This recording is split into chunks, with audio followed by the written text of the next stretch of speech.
नमस्ते प्यारे दोस्तों। टारगेट कॉम्पिटिटिव एग्जाम के ऑडियो सेशन में मैं आपका स्वागत करता हूं।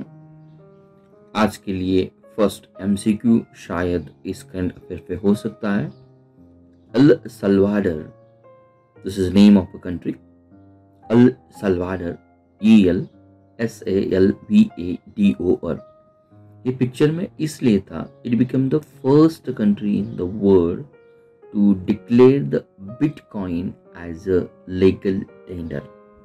वैध मुद्रा जो क्रिप्टो करेंसी है, फर्स्ट क्रिप्टो करेंसी जिसे हम बिटकॉइन कहते हैं, ये बिटकॉइन साउथ अमेरिका कंटिनेंट के एल सल्वाडोर इस राष्ट्र की एक वैध मुद्रा होगी। नाउ अल सल्वाडोर के राष्ट्रपति, उनका नाम है बुकेले। उनके हिसाब से अगर बिटकॉइन वैध मुद्रा बनता है तो शायद देश में रोजगार की पैदा और एक वित्तीय समावेश, फाइनेंशियल इंक्लूजन को बढ़ावा देने में काम करेगा। तो हम ये भी जानना उतना ही इम्पोर्टेंस होता है, अल सल्वाडोर कंट्री में आज भी ज़्यादा मात्रा में लेन देन के लिए बिटकॉइन इस क्रिप्टो करेंसी का यूज़ किया जाता है। अगर स्टैटिक पॉइंट के ऊपर हम गौर करने की कोशिश करते हैं तो ये बिटकॉइन के साथ जो अलग अलग क्रिप्टो करेंसी है उनका नाम है, जो फेमस क्रिप्टो करेंसी जो वर्ल्ड में यूज की जाती है बिटकॉइन के साथ, इथेरियम, ETHEREUM। मैं फिर से रिपीट कर लेता हूँ, इथेरियम, ETHEREUM। और जो थर्ड क्रिप्टो करेंसी फेमस है उसका नाम है RIPPLE।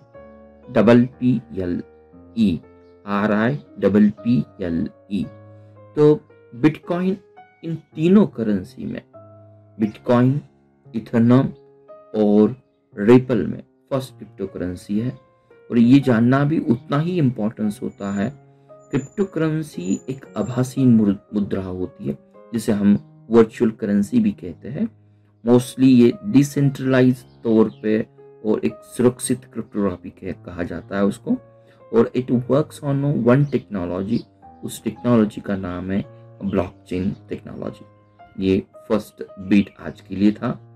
सेकंड बीट हम देखेंगे फेडरेशन ऑफ या FIH, जिसे हम इंटरनेशनल हॉकी फेडरेशन कहते हैं। इंटरनेशनल हॉकी फेडरेशन में 2024 में हॉकी फाइव्स इस वर्ल्ड कप का जो ऐलान किया हुआ है, ओमान उसकी मेजबानी करेगा। Hockey fives world cup, hockey fives world cup ये फिलहाल एक नया हॉकी के बारे में नई प्रतियोगिता है।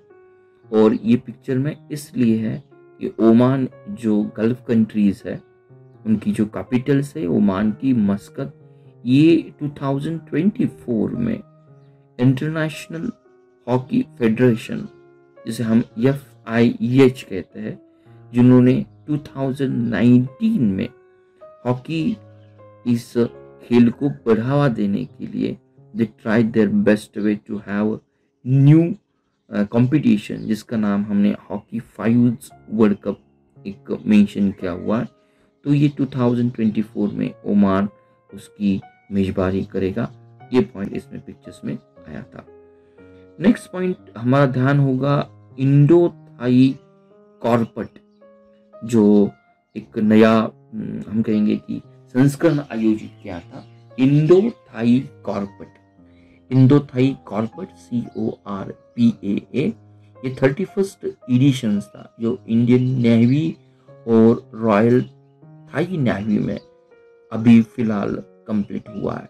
कॉर्पट का मीनिंग होता है कोऑर्डिनेटेड पेट्रोल।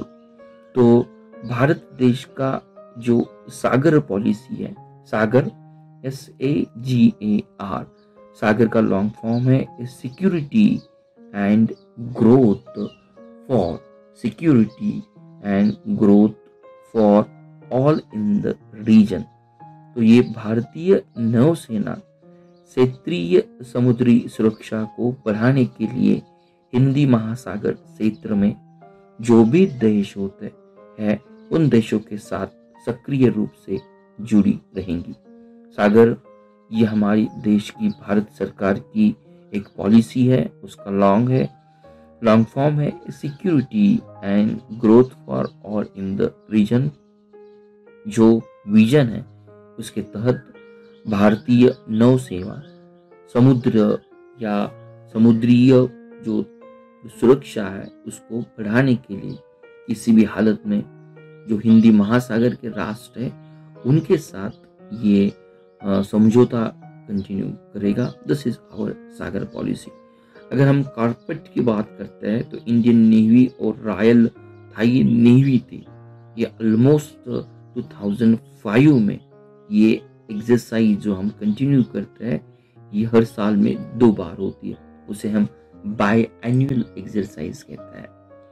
नेक्स्ट आती है जो विश्वविद्यालयों में 3 भारतीय विश्वविद्यालयों का क्यूएस वर्ल्ड यूनिवर्सिटी जो रैंकिंग है 2022 में, जो टॉपर 200 वर्ल्ड यूनिवर्सिटी है उनमें 3 रैंकिंग्स आती है, या 3 रैंकिंग का मतलब 3 भारतीय विश्वविद्यालय इस रैंकिंग में 200 के पहले आता है। तो ये क्यूएस वर्ल्ड यूनिवर्सिटी रैंकिंग 2022, यहाँ क्यूएस का लॉन्ग फॉर्म होता है क्वाकॉरेली, QUACQUARELLI,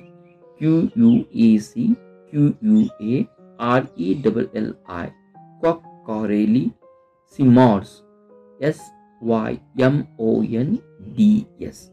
तो ये क्यूएस वर्ल्ड यूनिवर्सिटी रैंकिंग 2022 में जो भारत की 3 विश्वविद्यालय या हम कहेंगे रैंकिंग इसमें आती है, उसमें जो आता है आईआईटी बॉम्बे, जो स्थान आईआईटी बॉम्बे को प्राप्त हुआ है वो 177 है।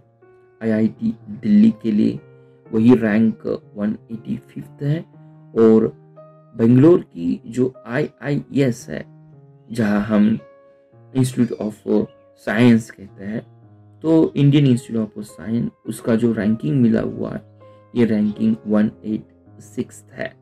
तो ये क्यूएस क्वाकॉरेली साइमंस जो वर्ल्ड यूनिवर्सिटी को रैंकिंग करता है, ये 18th उसका संस्करण था। तो this one thing is most important. तो क्वाकॉरेली साइमंड जिसे हम क्यूएस रैंकिंग कहते हैं, एक कंपनी है जो पूरी दुनिया में उच्च शिक्षा संस्थाओं को विश्लेषण में माहिर है। तो this things we have to understand कि ये क्यूएस जिसे हम क्वाकॉरेली साइमंड्स कहते हैं, ये कंपनी है। It is very specialize in higher education institute जो वर्ल्ड में उनको एनालिसिस करने में। तो ये जो क्वाकॉरेली सीमेंट्स कंपनी ने रैंकिंग रिलीज की हुई, और इसी रैंकिंग को हम टाइम्स हायर एजुकेशन रैंकिंग भी कहते हैं या यूएस वर्ल्ड यूनिवर्सिटी रैंकिंग भी कहते हैं। तो टॉप मोस्ट यूनिवर्सिटी जो है MIT जो यूनाइटेड स्टेट ऑफ अमेरिका की है, जिसे हम मैसूचुसेट्स इंस्टीट्यूट ऑफ टेक्नोलॉजी कहते हैं। सेकंड यूनिवर्सिटी ऑफ ऑक्सफोर्ड, उनका रैंक 2nd आया है। और जो स्टैफोर्ड यूनिवर्सिटी और यूनिवर्सिटी ऑफ कैम्ब्रिज है उनके लिए 3rd रैंकिंग यहाँ पे हमने देख लिया। नेक्स्ट आता है EIU का global liveability ranking 2021। EIU economic intelligence unit, उसका जो रैंकिंग है, जो उस रैंकिंग की नाम है यहाँ पे global लिविलिबिलिटी index, global liveability ranking 2021। ये रैंकिंग की तरह इकोनॉमिक इंटेलिजेंस यूनिट हर सालाना ये रैंकिंग ऑलमोस्ट 124 नॉट 124, मुझे फिर से रिपीट करने दो, 140 जो वैश्विक शहर है, वर्ल्ड सिटीज है, ग्लोबल सिटीज है, उनका एनालिसिस करती है। हेल्थ केयर सर्विसेज एक पैरामीटर उसमें होता है, देन संस्कृति या कल्चर एक पैरामीटर्स होता है, यहाँ जीवन की गुणवत्ता या लाइफ और क्वालिटी ऑफ लाइफ ये 3rd पैरामीटर्स होता है। और नेक्स्ट पैरामीटर्स होता है एक क्वालिटी ऑफ एनवायरनमेंट। तो ये 4 पैरामीटर, एक है हेल्थ, दूसरा पैरामीटर्स है कल्चर, थर्ड पैरामीटर्स है quality of life and fourth parameters है एनवायरनमेंट। तो इस 4 पॉइंट को मद्देनजर रखते हुए इकोनॉमिक इंटेलिजेंस यूनिट में जो ग्लोबल लिवेबिलिटी रैंकिंग रिलीज किया है, उसमें न्यूजीलैंड की जो सिटीज है ऑकलैंड, ये टॉप रैंकिंग आती है। उसका मतलब होता है पूरे वर्ल्ड में this city is considered as the most liveable city. ये रैंकिंग इसलिए इंपॉर्टेंस होती है। तो ऑकलैंड न्यूजीलैंड की टॉप मोस्ट सिटीज आती है। ओसाका जापान की सिटी सेकंड लिवेबल सिटीज है या वर्ल्ड सिटीज है। और थर्ड जो रैंकिंग आती है एडिलेड, ये ऑस्ट्रेलिया का जो सिटीज है, ये ग्लोबल लिवेबिलिटी रैंकिंग में थर्ड स्तर पर आता है। Damascus is rank as least liveable city in the world. ये भी पॉइंट हमारे लिए मोस्ट इम्पोर्टेंस होगा। नेक्स्ट आता है कि गुजरात सरकार ने ये नया पोर्टल ई निर्माण e.nrmn ई पोर्टल की जो निर्माण किया हुआ है, तो ये मोस्टली गुजरात के मुख्यमंत्री विजय रूपानी जो असंगठित क्षेत्र के जो श्रमिक हैं उन श्रमिकों का रजिस्ट्रेशन करने के लिए, या जो लोग असंगठित क्षेत्र के जो श्रमिक हैं अगर ई पोर्टल की तरह ऑनलाइन रजिस्ट्रेशन करते हैं तो उन्हें यूएन कार्ड दिया जाएगा। यू विन कार्ड, UWIN, एक कार्ड की तरह जो भी विभिन्न सरकारी योजना गुजरात सरकार की है, जिसे हम माँ अमृतम योजना कहते हैं, श्रमिक अन्नपूर्णा योजना कहते हैं, आदि लाभ रजिस्ट्रेशन करने के बाद ये अनऑर्गेनाइज सेक्टर के जो एम्प्लॉय है उन्हें डेफिनेटली प्राप्त हो सकता है।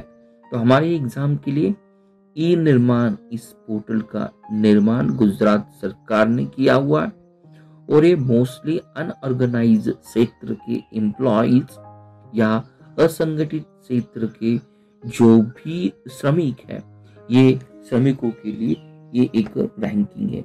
ये हमें समझना भी इतना ही इम्पोर्टेंस होता है।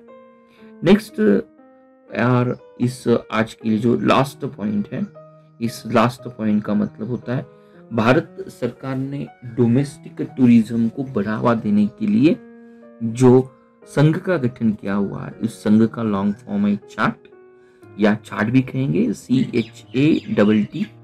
CHA, confederation of hospitality and technology and tourism industry. ये हम जो इजी माई ट्रिप, ओया यात्रा, इस तरह के या एयरबीएनबी के जो भी प्लेटफॉर्म हम मार्केट में देखते हैं, तो इंडिया में डोमेस्टिक टूरिज्म को बढ़ावा देने के लिए ये जो चार्ट संघ होगा, ये चार्ट संघ एसोसिएशन जो होगी, ये इंडियन गवर्नमेंट को एक सहयोगी होगी, एक सलाहकार होगी और एक भागीदारी मंच होगा। तो भारत देश में जो भी पर्यटन क्षेत्र है उनका डिजिटलाइजेशन करने के लिए ये संघ काम करेगा। चार्ट इस संघ का लॉन्ग फॉर्म है confederation of hospitality, technology and tourism industry. Technology and tourism industry ये भारत सरकार की डोमेस्टिक टूरिज्म इस कंसेप्ट को बढ़ावा देने में काम करेगी। इस चार्ट कॉन्फेडरेशन या जो भी एसोसिएशन है उसके जो फाउंडिंग मेंबर्स हैं, हमारे घरेलू डोमेस्टिक टूरिज्म के जो ई प्लेटफॉर्म है लाइक ओया, OYO, यात्रा, इज माई ट्रिप और एयरबीएनबी, ये भी उसके मेंबर रहेंगे। एक बार आप फिर से दोबारा अगर ऑडियो अच्छी तरह से सुन लेते हो तो एग्जाम के लिए MCQ आपको इजीली बन सकता है।